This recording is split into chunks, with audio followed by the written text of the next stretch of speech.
Uno studio dentistico abusivo in pieno centro a Palermo sequestrato dalla Guardia di Finanza. Attrezzato, moderno, provvisto di strumentazione medica all'avanguardia, lo studio contava anche su un assistente di poltrone e su una lunga lista di clienti. Il falso dentista, privo di laurea e specializzazione, è stato bloccato mentre era impegnato a curare un paziente. Ingente il volume d'affari al momento stimato in oltre 600.000 euro, ovviamente nascosto al fisco.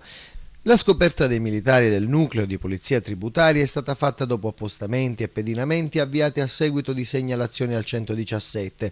Nell'attigua sala d'aspetto al momento del blitz altri pazienti aspettavano il proprio turno.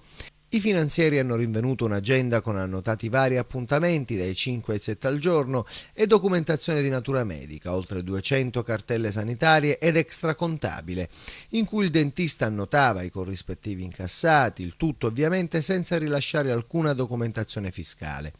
Il falso odontoiatra è stato così denunciato alla Procura della Repubblica per esercizio abusivo della professione, mentre il laboratorio, le attrezzature del valore di oltre 70.000 euro, le agende con gli appuntamenti e le cartelle sanitarie sono stati sottoposti a sequestro preventivo d'urgenza.